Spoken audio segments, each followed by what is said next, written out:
Chairman, NIPM Madras Chapter, Mr. S. Sitaraman, Vice President, MMA and Chairman, Super Auto Forge, and Group Captain R. Vijay Kumar, VSM Executive Director, MMA. Let's welcome them with a big round of applause, please.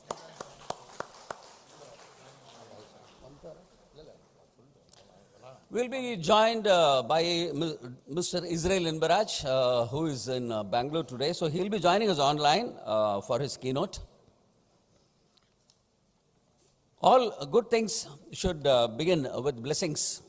I request the dignitaries on the dais to join us for lighting the lamp. Sir, please.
Thank you, dignitaries, for honoring us with that lighting the lamp.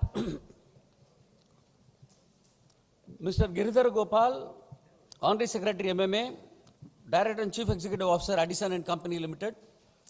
Giridhar Gopal is a seasoned professional with over 3 decades of leadership and engineering experience. Serves as a director at LM Vampops Diamonds Tools Private Limited as well.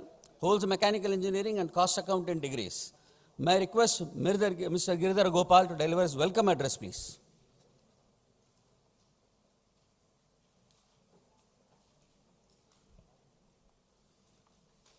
Morning, ladies and gentlemen. It's an absolute delight for me to deliver this welcome address, and I thank MMA and Group Captain for giving me this opportunity. To begin with, let's welcome our esteemed guest. I welcome Mr. S. Sitaraman, Vice President of MMA and Chairman of Super Auto Forge Private Limited. Dr. Israel Inbaraj, Senior VP and Chief Compliance Officer, Quest Corporation Limited, who is joining us online. Finally, Mr. T.A. Matthew Gunasilan, Chief Human Resource Officer at Amrudanjan Healthcare Limited and Chairman of NIPM Madras Chapter. Sirs, we are truly honored to have you all here to discuss this topic. I also extend a warm welcome to all of you assembled here and a special welcome to those who are joining us online. Before the program begins, let me take a few seconds to share the pride of MMA. Since its founding in 1956, MMA has grown into the largest management association in India, with more than 8,000 members across 12 chapters in Tamil Nadu and Puducherry.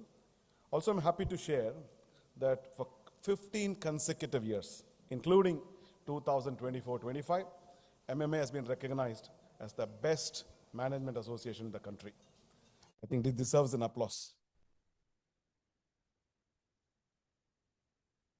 This achievement reflects not just its history, but its commitment in creating platforms like this, where ideas can be shared, challenges can be addressed, and new possibilities can be shaped.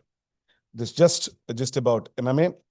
And now, the topic we are going to discuss is the new labor codes, adoption to action. This is jointly organized by MMA and NIPM Madras Chapter. We have assembled here to understand what the new labor codes mean for the future and explore how we can move from adoption to real action. Earlier, we had too many wage laws, which made things confusing. So the government combined all of them into 4 easy-to-understand labor codes, and that is the Code of Wages 2019. The Code on Wages was created to make a wage system fair, clear, and easier for everyone. But like any major change, it also has faced a few hurdles. Although the law was passed in 2019, it came into full effect only in November 2024. Businesses unsure about what to follow and when. Let me quote some issues that needs clarity. We know India is also a diverse country. Every state has its own needs and cost of living. So, while the central flow wage tries to set a common standards, some states with higher wages have concern. There are also questions about what equal work really means and how gig workers like delivery partners and drivers fit into the new system. And I'm sure a few more you may have in your mind. There are experts to answer this here today. To make the code truly work, we must focus on simple rules, clear communication, and strong support for both employers and employees. If we do this, it's sure that the code can bring real fairness and positive change to millions of people. That's what we're going to debate and discuss today. On behalf of all of us, my heartfelt thanks to NIPM and MMA first, and then the managing committee members of MMA, the members of MMA and NIPM, our HR leaders, invitees, partner organization, and everyone joining us here and online. A special thanks to KS for their continued support. Once again, a warm welcome to all of you and wishing each one of you an inspiring, enriching day at the conclave. Thank you so much. Thank you so much, Mr. Gopal, for setting the tone for the context today and contextualizing the entire conclave. Ladies and gentlemen, Matthew Gunasevalan is not a stranger to this audience. We all know him, but it's always a pleasure to read out a brief profile about him. He's the Chief Human Resource Officer at Amritanjan Healthcare Limited and Chairman of NIPM Madras chapter. Accomplished HR leader with extensive experience across automobile, pharmaceutical, healthcare, and FMCG sectors. May now invite Mr. Matthew to deliver an overview of the conclave that's going to happen today. Mr. Matthew.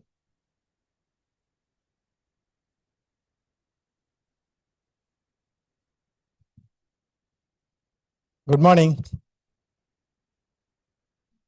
Distinguished chief guests, respected dignitaries on the dais and off the dais, esteemed speakers, and my fellow HR professionals, executive committee members of NIPM and MMA. It's my great privilege and honor to welcome you to this one-day masterclass on the new labor code adoption to action. On behalf of National Institute of Personnel Management, Madras chapter, and MMA, I extend a warm and heartfelt greetings to one and of you. I thank Captain Vijay Kumar, first of all, to giving this opportunity, privilege with associating with MMA to organize such an important event. NIPM Madras chapter swiftly taken this initiative as soon as the implementation announced, organizing this session, and MMA wholeheartedly encouraged us and joined us in organizing this masterclass. So thank you, Captain. NIPM, I think you are all aware, National Institute of Personnel Management, 75 plus years old organization at a national level, and 60 years completed at Madras chapter. So we have 57 chapter across the country, having 12,000 plus HR members. So that's a pride and a momentum for NIPM across chapter, and especially for the Madras chapter. So we are still retaining that Madras, an iconic word in the chapter name. Though many suggestions have come in to change it to Chennai, we said we will hold. Because that's a privilege, that's a momentum. We are going forward, we take it.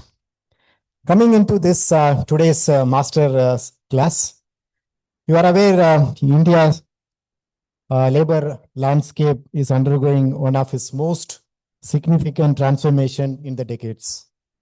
The consolidation of 29 labor laws into 4 comprehensive codes, the Code on Wage, the Industrial Relations Code, Social Security Code, and the Occupational Safety, Health and Working Condition Code, marks a major shift in how work, workplace, and workflow rights are regulated.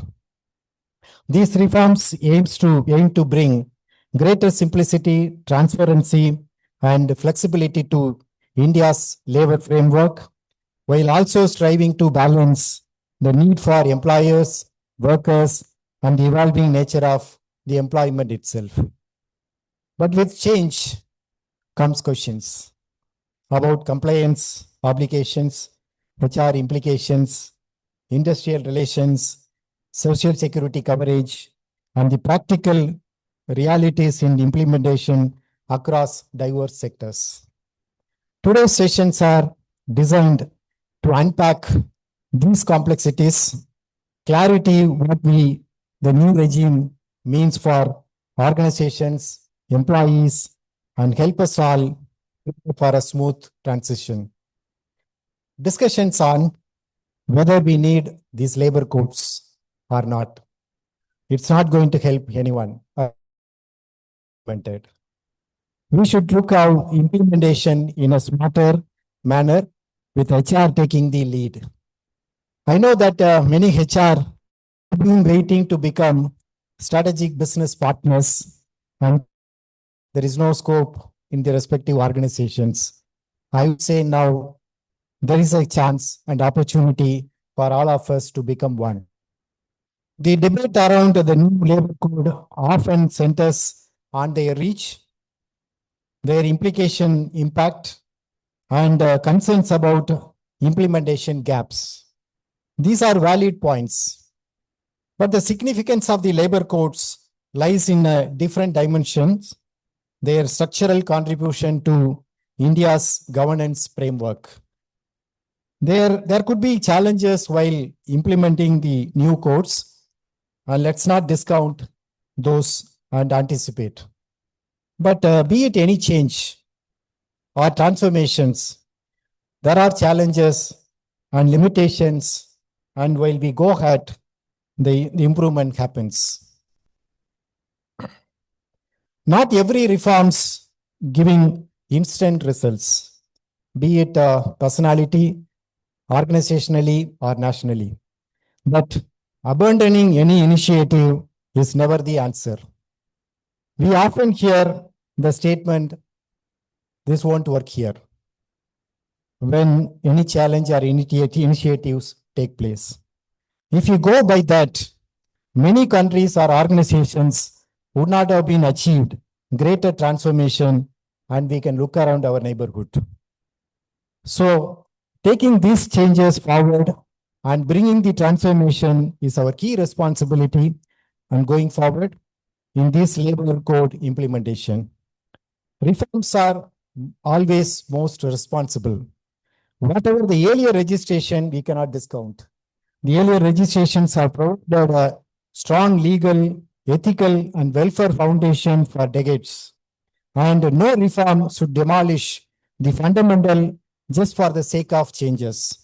But the courts introduced a consolidated, more coherent architecture of wages, social security, welfare, IR threshold, FTE, and compliance procedures. The consolidation of 29 numerous labor laws into four comprehensive codes is a bold step towards simplification, transparency, and modernization. We anticipate that these reforms aim to bring clarity for employers, security for employees, simplicity on compliance, and flexibility for industries, ultimately supporting a more vibrant and inclusive economy. Although challenges remains, particularly around implementation and state-level coordination, the potential benefits are significant and long-term. However, like major reforms, the new labor codes also bring questions on transitions and challenges.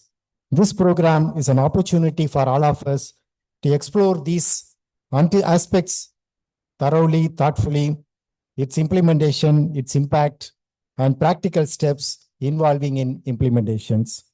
I hope today's discussion will deepen our understanding, encourage meaningful dialogue, and equip each of us with the knowledge needed to navigate this evolving regulatory environment with confidence. With that, I once again welcome and thank you all taking the time to join us today for what is both timely and important discussions on the new labor codes. I encourage you to engage actively, ask questions through Mentimeter. We have provided Mentimeter, so there will be questions in live. It will be only on Mentimeter. Please post your questions and we pick up and ask on behalf of you and share your experiences. Together, let's use this forum to build clarity, confidence, and readiness for what lies ahead. With that, let's begin. Thank you and have a great learning.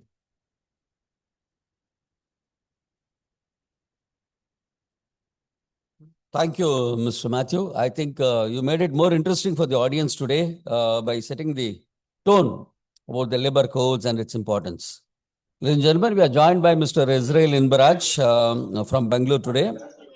He's the Senior Vice President and Chief Compliance Officer, Quest Corp. Mr. Inbaraj, am I audible? Yes, you are well, loud and clear. Hope you are Great. able to see. Thank you. Great to see you on this. May I have his AVP?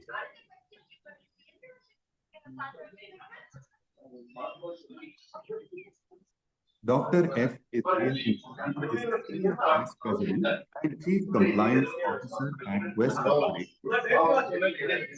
3 decades of experience in HR, IR, and compliance across leading organizations including Adani, TCS, Aditya Birla Group, Caterpillar, GE India, and Tricom.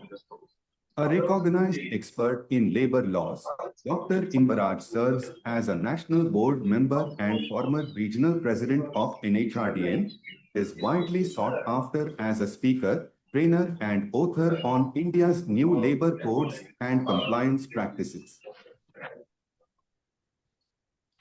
Thank you. Before I invite Mr. Israel to deliver the keynote, ladies and gentlemen, there are few chairs available here on the third row. Those who are ushering, please. And I can see some blank chairs there also. If there are any bags, files and all, please do keep them with you so that others can have a place to sit. So, ladies and gentlemen, let's welcome Mr. Israel Inbaraj with a round of applause. I'm sure he'll be able to hear all that sitting as well. Thank you, sir. I now invite you to deliver the keynote address, please. Thank you, Captain. Am I audible? Yes, sir, you are audible. Please go ahead. Yeah, okay, thank you. Good morning, friends. Happy to meet all of you. And once again, thank you, MMA, Captain Vijay, and the chairman of NAPM, Mr. Matthew. Thank you so much for the invite. When Matthew has called, my Anna Matthew is calling, I cannot say no for him. So immediately I said, let's proceed. Actually, definitely, I'll make it happen. Because today I'm on a leadership development program conducting at Kodaikanal for around 30 HRs. So I'm here. I told them, just give me 1 hour. NAPM, Matthew now called, I have to be here. So I have to speak to them and come. So definitely I have to honor that. Thank you so much. With regard to labor code, I want to start with one important point. The labor code is like, you have constructed a house, basement is done, and you have a building pillars raised, ceiling is pending, electrical work is pending, but we have finished housewarming and we are entering inside. We are supposed to live in that house. So like that. Basement is done, building everything is done, ceiling is not done, and for plastering, electrical wiring is not done. But after getting housewarming, after entering into house, we are going to do that. So that's the situation actually we are in. Because why I'm saying is, most important thing, labor code is very well drafted with a high intention, extremely good contents, and a very good intention. It is created everything. And most important thing I like from labor code is so far the existing labor laws in India is covering only the 90% is covering only 10% of the workforce.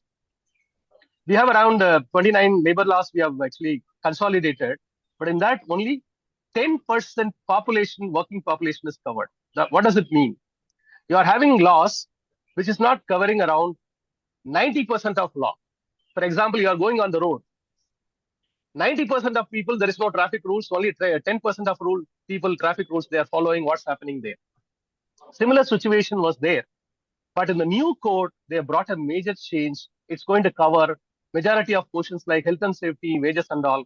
100% of working population is going to be covered. This is going to be a major change in the way our industrial establishment, starting from micro, medium, small, bigger, everything. The law is going to get the ambit of covering the entire population of the working force, including the housemaid. Including housemaid. That's the major change. You look at the level and the scope that is going to cover even a housemaid for the minimum wages, domestic maid at minimum wages. But other side, how are we going to implement these machinery? Because we have machinery built by the government only for the 10% population. The entire machinery has to expand to the extent it has to cover a major another 90% also. That's the big challenge. It's very difficult challenge for a government also. But the intention of bringing everybody under the ambit of labor law is an excellent intention. So we are going into a new way of doing things now. Second good things, what I would say is 80% of the existing laws are copied and pasted. It's not that 100% is changed. Around 20 to 25% only the changes have taken place from the existing code and the new code as I have studied. Already taken one session about the impact of new code on contract labor, the same building where you are all sitting here there, handle a session there. So the changes are, especially with regard to the code on wages, if you ask me, the biggest challenge in front of us is about the wages definition. The intention of wages definition is to bring a uniformity among all wages. We have around 12 wages definitions are there as of today, as on 20th November, I'm saying. Now it is becoming one uniform definition. But one challenge in that is actually there is a provision called inclusion will become the exclusion will become inclusion. That challenge most of you will be undergoing. In that, there will be a circular reference error will come. For example, PF contribution and the interest accrued, you are supposed to include part of your wages. But other side, it's going to become a circular reference because when the PF is increasing, your wages is going to increase. Again, the PF will increase. That's the biggest challenge across all labor code is going to come in. Otherwise, the intention was really good. So, biggest challenge, every month, every person, your wages for a statutory purpose is going to be dynamic. Every month, every person, what is wages for PF? What is wages for gratuity? What is wages for overtime? What is wages for leave encashment is going to change every month for every person. In addition to that, within 2 working days, you are supposed to close your full and final settlement, which is far difficult than a practical here. Coming to the code on social security, the most biggest challenge, core jobs cannot be engaged through contract labor. And second is every labor laws, principal employer becoming equally responsible for the contract labors. For example, if you ask me the old 29 laws, bonus, gratuity, Industrial Disputes Act, Standing Orders Act, principal employer is not under the provision of the contract, the scope of the principal employer responsibility. Now, principal employer has to take care of contract labor also in all contexts. That's going to be another challenge. Coming to the, and also the core jobs issue. Coming to the code on IR. Code on IR, it is mandating industrial democracy. Even in fact, I had a direct conversation with the former Minister of Labor, Mr. Bhupendra Yadav. One-on-one discussion, we had it actually. I explained this is actually going to encourage union. Yes, of course, we wanted to have more union industrial democracy. So, every place where you have union, you must recognize that. So far, the recognition was the discretion of the employer. Except few states like Kerala, West Bengal and all, they have a special laws for recognition of union. Now it's going to become compulsory for you to recognize the union if they have a majority. If they don't have a union, you are expected, multiple union, you are expected to form a negotiating council. That one way it will reduce the multiplicity of union. Other side, unions actually going to get more empowered. So IR and HR should become more competent in handling the IR. In between, after the IT industry, you would have heard about IR trend is coming down. But now you are going to see that IR is going to slightly going to go up after this new code. And the need for IR, good side of this, HR is going to have more jobs in terms of IR. So that's another thought. As far as social security is concerned, most of things are same or similar, except the wages calculation part. All these things are same and similar. So we are not going to have a much difficulty on that. So considering these difficulties, advantages is actually are having a uniform definition and understanding, the common coverage of the ambit under the labor law is actually going to be a big difference. Any change for that matter is going to be always difficult for us. We all know that why children are crying after taking birth. Children immediately after birth, it cries. It has to cry. The reason is the new change, new environment, they are finding difficult to adapt. Similarly,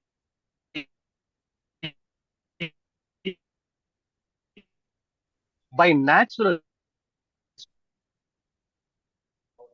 structure,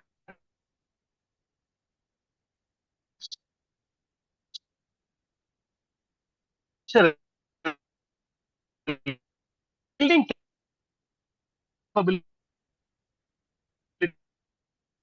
on that. That's a wonderful job now NIPM making people aware of what changes is going to happen, how it's going to impact the industry. You're having a distinguished faculty there. They are going to tell us what is going to be make changes, how we need to get prepared. That's the first step of mitigation plan. So thank you for MMA NIPM for organizing this workshop for that. And second is about educating the leadership about your changes. Many times we have to always tell the leadership, if you are employer, especially when employer, HR needs to read the law from the beginning, whereas employer needs to read the law from the last page. You know why? The penal provisions are given in the last page. And at any point of time, the cost of non-compliance is going to be higher than the cost of compliance. So better to know them early, adapt them, and start practicing. Then you are going to save a huge money in terms of the litigation, advocate fees, running, time, effort, resource, everything. So making that is the most important. The last point people want always ask, is it implemented? 100% it is implemented. No change. 21st November onwards, all the labor codes, full labor codes, except the PF provisions, it is already implemented in enforceable. For example, tomorrow, one fixed term employment going and asking that I'm leaving, so I have to pay this amount for the people, what they are going to do. I'm eligible for a gratuity. In that context, somebody is eligible for a gratuity. If they go to the court, 21st November onwards, the eligibility starts. You can't say that, no, law is not implemented. Law is implemented. Two Supreme Court judges made it very clear, even though rule is not there, law is enforceable. Two Supreme Court judges are available, cases are available. So law is already in place. Wherever rule is not required, you have to start implementing from the day one. Wherever rule is not available or required, that means how do I identify where rule or law is required? Inside the BAR Act, if you go and put a control F, if it is mentioned prescribed or notified, shall be prescribed or shall be notified means those provision alone, we have to wait for a government notification. And also there is another point. If there is a relevant provision in the existing laws, in the rules, it is available already, you have to start using that. So two conditions you have to apply. If it is not there, only you have to wait for a government's fresh rules. Number one, law is very clearly saying without reference to any rules, start implementing from 21st November onwards. It is mandatory. Press media, officials announcing, nothing will stand in front of law. Whatever is second is about, you're talking existing rules, having a provision relating to that, you can follow that. If it is not contrary to the new labor code. These 2 points are important. If it is both are not there, then you can wait for a final implementation. So this is about the implementation of the new labor code. And also, last point, build capability, remove fear from the leadership, tell them that we can all make it happen, that confidence to be built, learn that law properly, so that we'll be able to implement this new generation, bringing the new changes in the labor code implement, which is going to benefit for all of us. And at this point, once again, I would like to thank the NIPM and MMA for giving this wonderful opportunity to connect you all visually, especially Mr. Vijay, Matthew, Anna, and Vijay. Thank you so much. And the dignitaries on the stage, thank you for your time and efforts. Wishing you all the best for happy learning. Thank you so much. Bye-bye. Thank you, Mr. Anuraj. Thanks for joining all the way from Kodaikanal. Good weather we can see there. Yeah. Chennai is not that bad today. Yeah, Chennai is better than Kodaikanal today. We wish you were with us here. So thank you, sir. And we value your time. Ladies and gentlemen, big round of applause to Inbaraj again for taking his time off his busy schedule. Put the last. So I think, sir, if you were here with us at the end of this session, we would have definitely presented you a memento But since we are separated by distance and you are there, we request you to accept an online memento from our end. It will just come up on the screen. And on your behalf, we give some textbooks and books to the poor children studying in government-aided schools. Thank you so much for joining us. Thank you so much for the love and affection. Your love and affection always makes a lot of difference. Chennai is my favorite place where I studied. Thank you, friends. Happy to meet you, all of you, another occasion. Bye-bye. See you all. Thank you, Captain Vijay. Thank you, dignitaries. Bye-bye. See you all. Thank you. Thank you, sir. Yeah. Gentlemen, moving on, we have Mr. S. Sitaraman, Vice President MMA, Chairman, Super Auto Forge Private Limited. May I have his AV, please?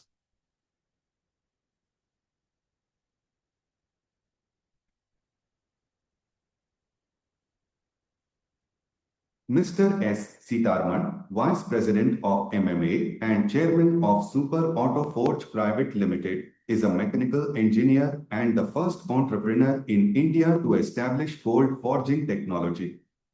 Mr. Sitarman founded SAF in 1974 and built it into the country's largest exporter of cold and warm forged steel and aluminium components. Today, the company records annual sales exceeding 1,400 crores rupees and employs over 2,000 people, with 80% of its production exported to major automotive OEMs in the USA and Europe. Mr. Sitarman also spearheaded the development of various calibers of cartridge cases and shell bodies for India's ordnance sector. Ladies and gentlemen, we are very thankful to Mr. Sitaraman for taking his time off. Before I invite him to deliver the inaugural address, Sundar, there are a few chairs available here. 4 or 5 people can come in, please. Please walk in. And I request those who are, I think, sitting in the edges, if possible, to move to the center so that others can sit easily. Thank you. Ladies and gentlemen, let's welcome Mr. Sitaraman with a round of applause for his inaugural address, please.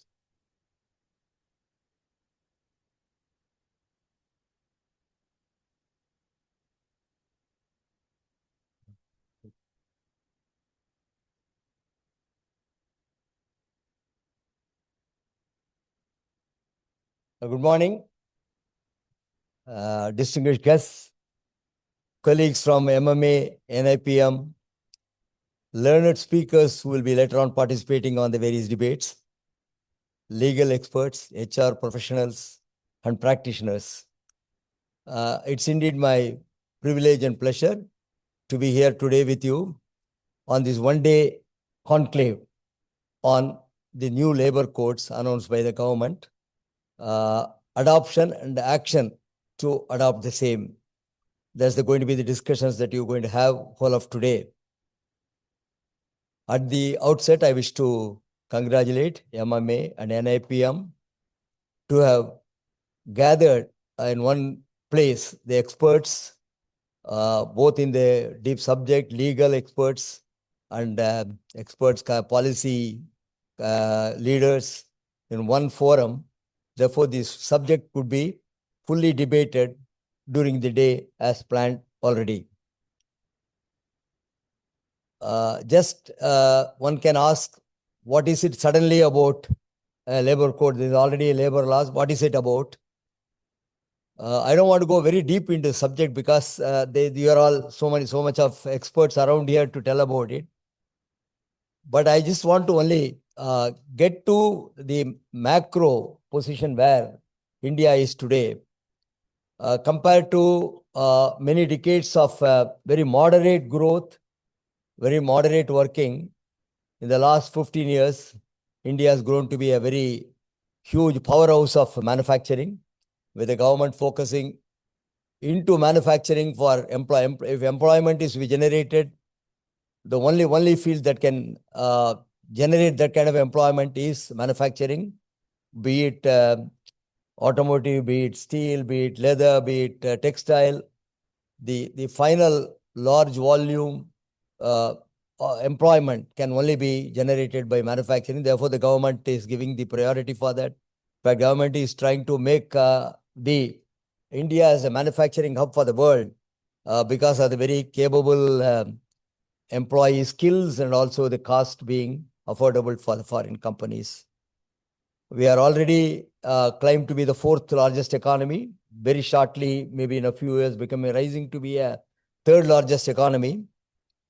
And within this country, if you see, particularly the automotive industry for which I belong to, astronomical numbers, something like 5 million cars are being made in a year. Something like around 30 million two-wheelers, over 1 million tractors and earth-moving equipment. Phenomenal. Compared to what we were about a decade and a half back, what we are doing too is very, very large growth production. Similarly, in every field, call any field, we have grown astronomically. This growth is continuing, and the capacity need to be expanded because the government's policy of making India as a hub for manufacturing. This is going to grow enormously in course of time. Government has specifically come with Make in India, and defense and defense sector has opened a year back to 5-6 years back for private participation, and a huge number of private entities are getting into defense production. Some time back, the space industry was also opened up for private manufacturing and development.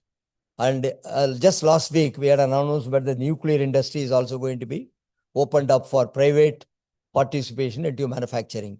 Therefore, a lot of things are happening.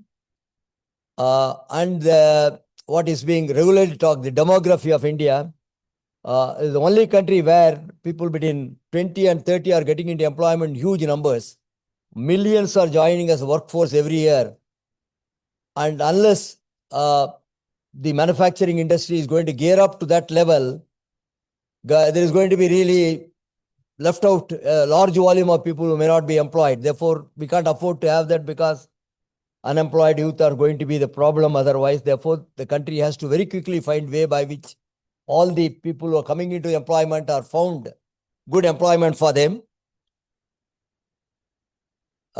Just a few days back, I found that the mobile phones, we have become slowly one of the very, very large exporters of mobile phone, both domestic consumption as well as export, backed up by electronic manufacture, which is moving into India, and that's going to be, they at least claim millions of people are required in that industry when it is full grown. Therefore, the whole growth or objectivity of Indian lawmakers, government, is to make sure that the youths who are going to come into employment in the future years are going to be absorbed in this kind of later industries. And one more thing which was not there maybe 5-6 years back is the GIG, the home delivery. This thing. I think slowly what started off as a few thousands, I believe now almost 1 million employees across India are in the GIG industry, which is something was not even thought of earlier, why the change in law required. Similarly, the amount of women employee participation has been gradually moving up and up. And now even in the core industries into manufacturing, we find that very large number of women are participating at various levels of, not just in manufacturing, across the field. All these are all compelling reasons why the law has to be revamped or re-looked into, making it in line with what is there today. Before going into what we need today, I just thought I'll dwell a little on, because I find the crowd is full of youngsters, maybe in the 30s and 40s. You may not have known what is the path that we traveled. In the 1970s and 1980s, we had such archaic laws that the government, virtually there was a lockout in every state, every industry. There were even violent agitations. Even a state like Tamil Nadu, which is not normally known to be very violent, in the 1970s, we had some deaths in the industrial agitations. The popular ghettos were all in the 1970s. So we went through a very disturbed pace for almost 20-25 years, where there was acrimony between the employers and employees across. And it was worrisome in many places also. I would say it's both ways. I just do not want to say that it was only from employee side. Even there were ruthless mill owners, mine owners, and whatnot. Therefore, it is a conflict of uh, uh, the business. Slowly, as the education levels and also the maturity levels of the employers and education level of employees started moving up the ladder.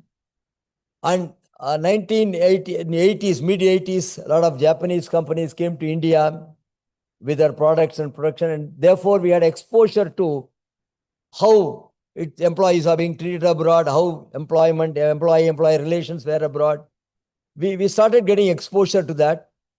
And gradually things started improving in our country. We had so much of global exposure that in the 90s onwards, the relationship starting better from a situation of only IR in the 70s and 80s. It has become HR, human resource must be treated differently, trained differently. The quantum of training was discussed, how much of training, which category needs what training. All that started with that. And what really made things to tilt, that it has to be a good balance, was the consumerism. Till the onset of probably late 1980s, there is no consumerism in India. Manufacturers were producing limited quantities under the socialist condition. There were only licenses, how much somebody can make. Demand was far huge than that. Therefore, people would accept anything that was produced in this country. No one had a complaint about what the quality of products. But late 80s, the consumer awareness, consumer demand for quality, consumer demand for on-time delivery and value for money, all that started picking off in the 90s. The moment became a virtually momentum. Therefore, the employers were put in a place where unless they deliver quality products at competitive prices, competing across, they're not going to be having any business. But it needed equally capable employees, who are quality minded, who are again time minded. Therefore, there was a very need for close cooperation between the employers and employees. Therefore, the business could run at all. And therefore, at this point in time where we have all these challenges on one side and a huge growth taking place, the archaic laws, old laws, have to be abandoned, and we have to look at new laws which will work for the next probably 2-3 decades. That is with the intention with the government has brought in these codes. As I said, you are going to later on deliberate deep into it, and I don't want to pass any comments on them. But one thing I can definitely tell you after I gone through it, if not in detail, cursory, is not something very different. It is only a question of addressing specifics where there is a conflict. It has been addressed. But otherwise, the basic business is that there has to be a trust between employee and employer. That's the basic. There's got to be a trust both sides. That is only augmented little better by this system that's coming in. Today, a large number of industries in India are depending on exports. We need very badly foreign exchange earning. Exports means delivery of very good products on time at a very regular basis, very competitively with across the other countries. Therefore, it becomes very, very important that the time of working export again is seasonal. So something like just before Christmas, that 3 months, all goods have to be textiles and other goods, handicrafts, toys, they're all to be exported to USA. That industry becomes slow later on. Same thing like building it is. Therefore, the typical 8-hour going all through the year is not going to be a solution. Government had to give way for situations where surge of employees are taken for short term and then relieved and demand is not there. That has got to be an option available to that kind of seasonal industries. And also many industries are demand is like a curve. It's not uniform straight line through the year. Therefore, the contract employees become necessary for seasonal management. Therefore, these new laws provide for all those things. But whether there's a code or no code, forget the code or employee. Basically, it's a question of what the employee look for and what the employer look for. That's finally that it results. Finally it goes down to that. A typical employee today, more so with youngsters, they come with aspirations. They want to be treated with dignity. That's the first thing. It's not the question of you work, I pay money, therefore I order you. Those days are gone. It's more like a partnership where there is a fixed, defined duty to perform, and there is a defined salary structure. They also expect some transparency. It can't be a one way, I give you work tomorrow. I do not know what I'm going to give you tomorrow. They also need to have a transparency of what their future going to be. Of course, more critical is the safety and the environment they work. Drastically, it has gone through over the decades. I was telling you about the very earlier days, in the 70s and 80s, it was to be a absolutely socialistic environment bordering on communism in India in the, I would say, late 70s, 80s. I started my business in 74, as a probably 20, 21 year, 22-year graduate coming out. You won't believe in something like I was 25. I had to go to a couple of times to the magistrate court because my toilet was not white painted properly. They prosecuted me. So we had to gone through those kind of days when the laws were so impossible to work. Somebody want to prosecute, they can prosecute at any cost. Another occasion, we never sell anything by weight, automotive parts by number. But we had one weigh scale in my laboratory for my laboratory analysis. A weigh inspector came, labor inspector came. He said my weigh scale was not perfect. He charged me for that. I had again go to the court for one day and pleaded, sorry, it's a mistake, we'll correct it, and some fine we had to pay. So we had gone through those kind of this thing. Today we come to a stage where both employees want to have a very dignified transactions whereby what is expected of both is known very clearly and both abide by that very clearly. And they also, the workmen today, they want to have some pride in where they work, the environment they work, the organization they work. Therefore, the organizations also have to rise up to, if they want to keep such workmen, their organizational pride must be up also. They can't be running a shop like a repair shop. Even a small company has to be a good setup, good environment, good facilities. Therefore, the employee considers a good place to work for him. And beyond all this, an employee really look for a long-term, what's his future. That's something that is always his botheration, because he has children to put in good schools.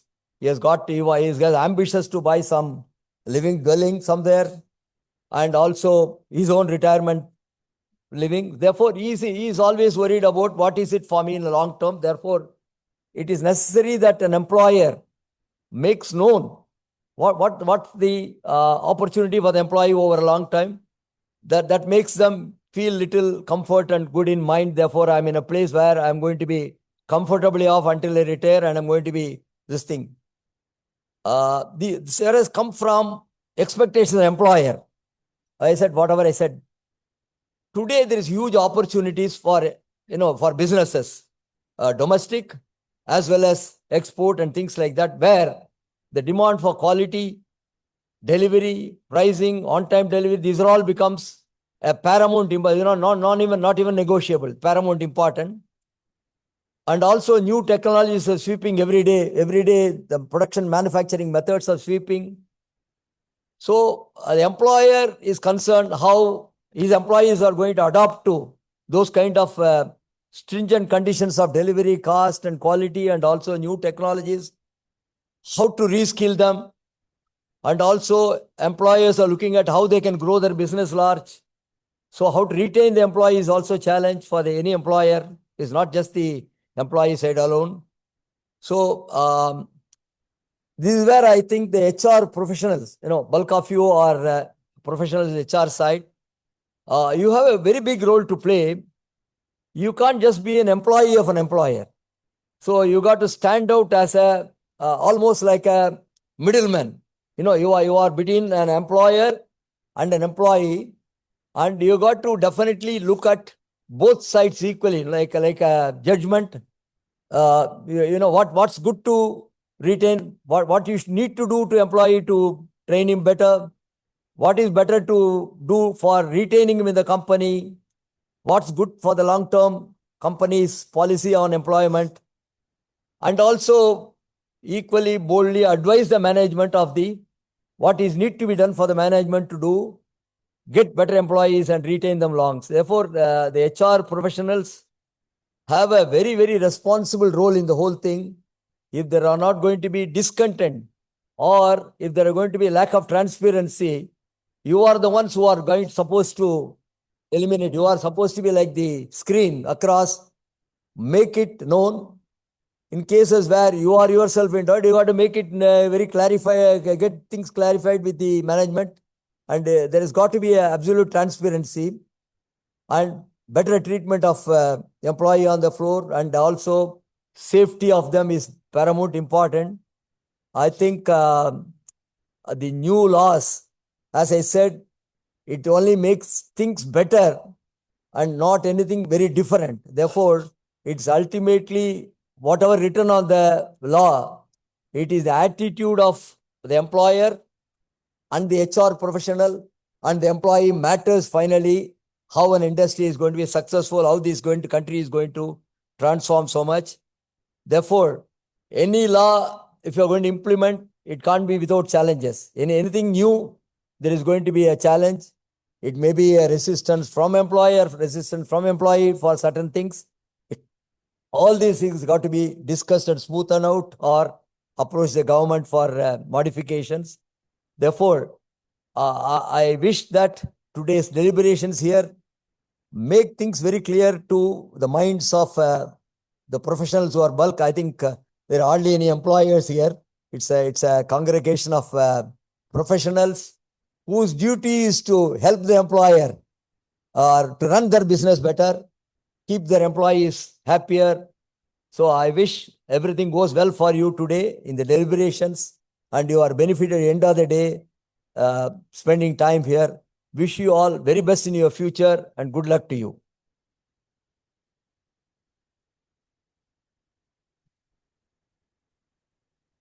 Thank you, Mr. Sitaraman. You've seen it all in the last 5 decades, and I think your inputs have been very, very practical and pragmatic.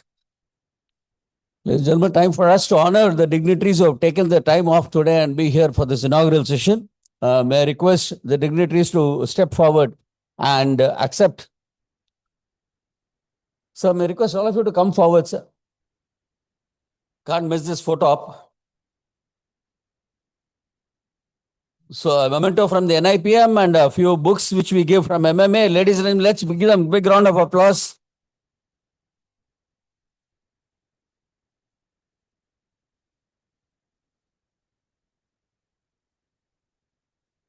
Sir. Sir.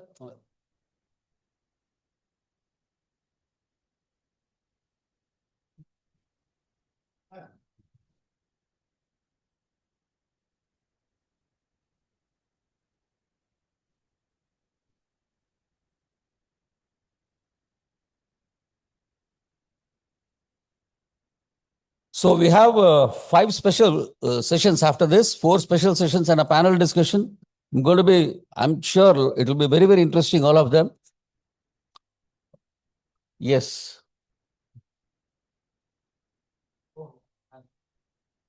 Mr. Kannan giving away memento from NIPM side. Thank you, sir. Ladies and gentlemen, we are moving for the vote of thanks for this session now. Group Captain Vijay Kumar, you're all aware he is here. I don't have to introduce him to you all, but it's always a pleasure once again. With over 36 years of service in the Air Force, he has been awarded by the President of India with Vishisht Seva Medal. And the last 17, 18 years, he's been with heading the MMA, out of which last 15 years has been the best in India. Let's welcome him with a round of applause for the vote of thanks. Good morning, ladies and gentlemen, and what a beautiful day and what a beautiful people who assembled. It's indeed a privilege for MMA to associate with NIPM. When Matthew asked me, let's do that, he just told me 10 days back. I said, let's do it actually, because this is one subject I know very widely discussed. And he said, sir, we want to put your MMA to optimum test level. My capacity is only 350. He said, sir, let's put 350. I'm still struggling to accommodate people here over 350 seats. It's indeed my privilege to host all of you, and to collaborate with the NIPM is always a pleasure. The team there is so nice, friendly. It's easy for us to get along and present a great conclave today. And sincere thanks to the chief guest. Sita is a part of our MMA team, and he really shared his wisdom. I think that is what is very, very important for each one of us. He never really talked about what is code, and he spoke more about, as a leader, what we are supposed to do in our organization. Thank you, Mr. Sitaraman, for setting the context. And after all, the law is all imbibed and followed only the thing what you have said. And thank you, Mr. Giridhar Gopal, for joining and delivering the welcome address. Thank you, Matthews, for joining MMA. And we have been putting together last 10 days, a lot of calls, a lot of people, a lot of dropouts. We tried our level best to get the government officials, but we have failed. We won't let them go. They will come and we'll make them come and speak to you again sometime later on the subject, because they're also still fresh and they're not clear about so many things. Now, this labor code, why we discuss all the four, it's very, very important for us. Each one of you specialists, each one of different department. And at the end of the day, in an organization, all the four codes has to be put together and made as one and work together. Otherwise, what happened? Some of the senior judges really said we should always tell them they should not work in silos and everybody to be put together so that one common factor will come. Each factor you are going to be expert. We have got some outstanding expert to come and speak each one, and that's why we call it master class. Here, no panel, no discussion. Each 4 sessions will be one gentleman will be talking to you, with followed by Q&A. At the end of the session, we got outstanding HR leaders and CFO professional. They will come and discuss with you what actually they are going to be implementing, what their difficulty they are facing, and how the compensation is really not going to be go down, but ultimately is the cost to companies, how is going to be impacting all that. There's so many issues in implementation. I'm quite sure at the end of the day, you're going to have a great day. And once again, it's a pleasure to host you at MMA. It's a privilege. Enjoy the hospitality at MMA. And looking forward to seeing you more. Thanks once again for each one of you. Very thorough professionals, because you're all here sharp 9:30, and I'm going to be there till about 5:30 this evening. Have a great day, and wish you a very, very enriching. At the end of the day, when you go, not only you learn about the codes, what's happening, at the end of the day, you'll be able to know how to implement it and take it forward, because the court and the inspectors see the documentation, what you do, as Mr. Sitaraman said, not what you are implementing, but the documentation, what you're going to be putting it through, which expert is going to guide you. Thanks again. It's lovely having you with us this morning.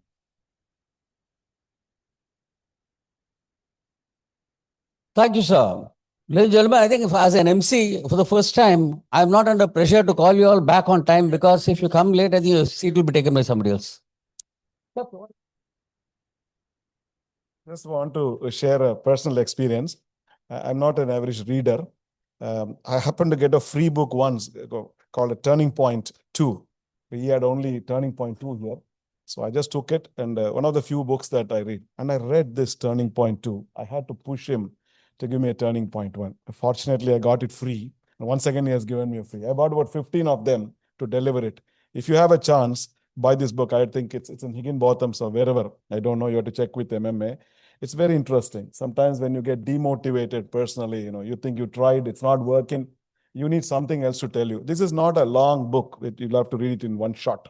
It's only snippets of some of this. You can read it whenever, even in your restroom. You can just go there and read for 2 or 3. It really gives you a lot more information, and more than anything, a motivation to go and work for the day. People like us will get demotivated very soon when you read something in the evening, and you need to read such kind of a book to say there are people worse than this have also come out from this. And if you happen to have the Bible, Turning Point 1 and Turning Point 2, there are only 2 volumes, right? Yes. 2 volumes.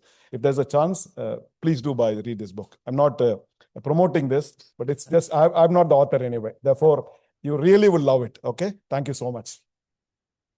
Thank you, Mr. Gopal, for the kind words. Yes, ladies and gentlemen, the books are available with MMA Library. If anybody wants to pick up a copy, more than welcome. Wonderful books. A lot of good experiences of life put up there. And one last word, which Mr. Sitaraman wanted me to personally tell you. Super Auto Forge has been in existence for 51 years. And it's just conveyed to me that not a single day they have lost in a strike or any agitation. Let's give it up to them for so organically growing the organization and leading it so well. That speaks volumes. So once again, we break for tea now. I'm sure all of you are going to be back in time. Right. Thank you. Back at 10:55. We'll start the session at 11.